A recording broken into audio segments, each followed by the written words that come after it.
జనం కొరకు జనం చేత జనమే నిర్మించిన సేన జనసేన జనసేన జనం కొరకు జనం చేత జనమే నిర్మించిన సేన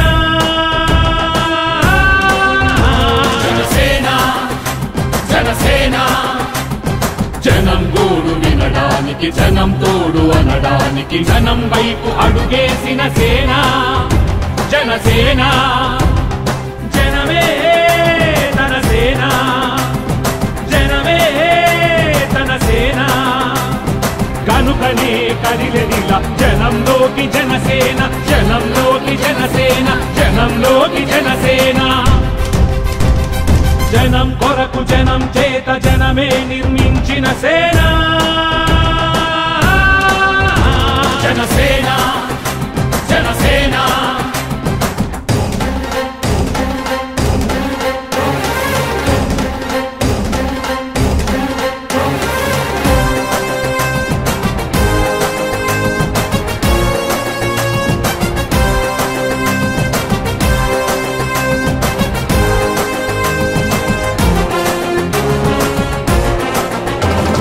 సమస్యని గుర్తించి సమస్యకై చర్చించి సమస్యపై సమర పేరి మోగించిన సేన జనసేన పరిష్కారమే పరాకాష్ఠగా పారబట్టి పలుగుబట్టి పోరాడే మన సేన పోరాడే మన జనసేన జనమే తన సేన జనమే తన సేన కనుకనే కదిలెదిలా జనంలోకి జనసేన జనంలోకి జనసేన జనంలోకి జనసేన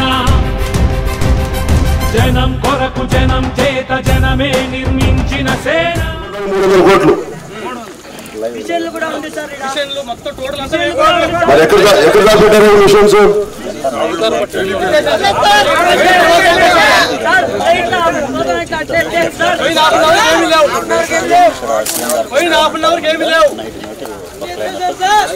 రాత్రికి రాత్రి ఏమి రాకముందే చదవగా ఉండేదాన్ని గుంట తీసేసి పెట్టి రాత్రికి ముఖ్యమంత్రి గారు వస్తారని చెప్పి గుంటతో వేసి దానికి పూలు చుట్టి అన్ని చేసి దీని కథలు చెప్పారు.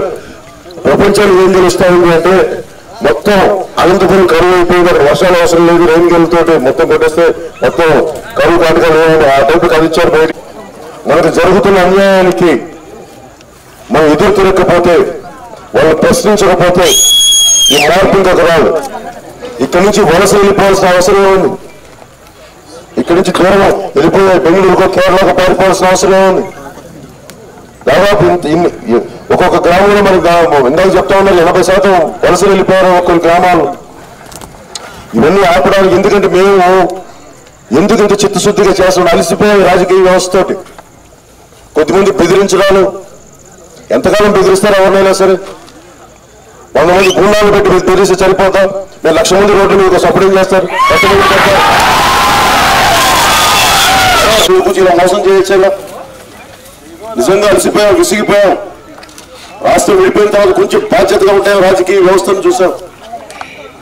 మనల్ని అక్కడ తరివేశారు, అక్కడి నుంచి తెలంగాణ నుంచి వాళ్ళు కొట్టుకుంటా ఉన్నారు ఇప్పుడు. అలాగే మనకి ఇక్కడికి వచ్చేస్తే పార్టీలు అని చెప్పేసి కులాల వారిని విడగొట్టు మనుషుల్ని ఏదైనా మాట్లాడితే మళ్ళీ మనం అందరికీ నష్టం, ఇక్కడ నీళ్లు లేకపోతే అనంతపురంకి. అందుకని ఎక్కడో జనసేన ఎందుకున్నామంటే ఇది కూర్చోబెట్టి ఓట్లకు దీనికి కాదు, వ్యవస్థ మారటానికి. నిజంగా ఒక బలమైన పోరాటం చేయకపోతే మార్పు రాదు అని ఊరు కూడా చెప్తా ఉన్నారు. పొద్దు నుంచి పోతా ఉంటాయి. పెద్దవాళ్ళని నమ్మడానికి కొంచెం కష్టపడతారు. యువత మీకు తెలుసు, నన్ను ఎందుకు నమ్ముతారు, ఎందుకు ఇంత దూరంలో ఎందుకు మోసం చేయడానికి? మీకు తెలుసు నేను ఎలాంటి వ్యక్తినో.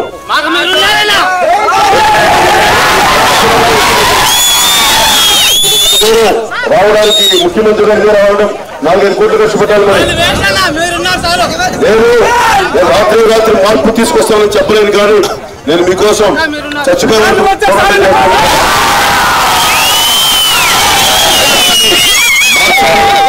పోరాటం చేయాలి. ఒక్క రోజులో జరిగిన మార్పు కాదు ఇది. తప్ప వాళ్ళు కొట్టే కొద్ది మనం ఎదురు తిరుగుతాం, మాట్లాడతాం, చేస్తాం. ఇది అనంతపురం కరువుకు సంబంధించి నేను మోసం చేయడానికి రాలేదు. కష్టాలైనా సరే మా అందరూ తెలుసుకొని తక్కువ వర్షపాతం ఉన్న నేల మనకి చిన్నపాటి ప్రాంతం ఇది ఎడారి కింద అవబోయే ప్రాంతం ఇది. దీని నీళ్ళని ఎలా కాపాడుకోవాలి, సైన్స్ అండ్ టెక్నాలజీని తీసుకురావాలి. ఇక్కడికి విదేశాల నుంచి బలమైన మన భారతదేశంలో ఉన్న ప్రముఖ విశ్వవిద్యాలయాల నుంచి చాలా బలమైన ప్రొఫెసర్స్ ని పట్టుకోవాలి. మనకి ఎలాంటి వ్యవసాయం రావాలి. క్యాలెండర్ ఇయర్ లేదు. ఇందాక రైతులతో మాట్లాడుతూ ఉంటే పొద్దున ఎప్పుడు నీళ్లు వదులుతారో తెలియదు, ఏ పంట వేసుకోవాలో తెలియదు. ఎవరు లేరు, అది కూర్చోబెట్టారు. వాళ్ళకి ఏదో వాళ్ళు డబ్బులు వచ్చే పనులు చేస్తారు తప్ప రైతులకు పనిచేసే పనులు చేయడం. ఇది సమాంతర రాజకీయ వ్యవస్థ. ఎవరైనా సరే ప్రజలకి పనిచేయని రాజకీయ ప్రతినిధులు ఎవరైనా సరే యువత చేతిలో, మహిళల చేతిలో, రైతుల చేతులు దెబ్బలు తింటారు. ఖచ్చితంగా దెబ్బతింటారు. తీసేశారు. వీళ్ళని శబ్దాలు, వాళ్ళని శబ్దాలు, ఆ కులాన్ని శబ్దాలు తీసేశారు. నేను వచ్చిన అందరికి అభివృద్ధి జరగాలి. కష్టమైన నష్టమైన ఎన్ని సంవత్సరాలైనా సరే నేను అభివృద్ధి చేసే తీర్థం. జనసేన ప్రభుత్వం ద్వారా మొత్తం అన్ని తీసుకొచ్చి తీర్థం. మనం కూర్చోబెట్టి ఒక్క మంత్రి పదవి లేదు, ఒక ఎమ్మెల్యే లేడు, ఒక ఎమ్మెల్యే లేడు, ఒక ఎంపీ లేడు, ఎమ్మెల్యే లేడు, కౌన్సిలర్ లేడు.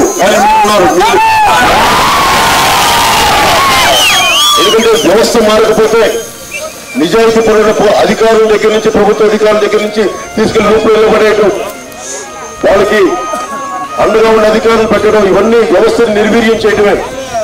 మేము బలమైన వ్యవస్థని తీసుకొచ్చే ప్రభుత్వాన్ని తీసుకొస్తాం.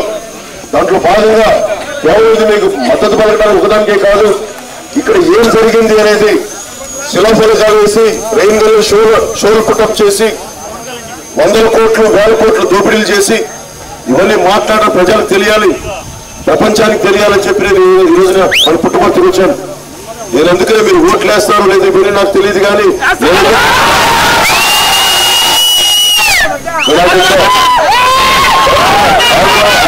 అందరికి వచ్చినందుకు మనస్ఫూర్తి కృతజ్ఞతలు తెలియజేసుకుంటూ అప్పుడున్న సిపిఎస్ గురించి, కాంట్రిబ్యూటరీ పెన్షన్ స్కీమ్ గురించి మీరు రద్దు చేయాలి. అది రద్దు చేస్తాం ఖచ్చితంగా. ఎందుకంటే మన పరిధిలో ఇక్కడి నుంచి స్టేట్ ప్రభుత్వం రాగానే సెంట్రల్ గవర్నమెంట్ పంపిస్తాం. మర్చిపోకండి. పోలీస్ కానిస్టేబుల్ జీవితం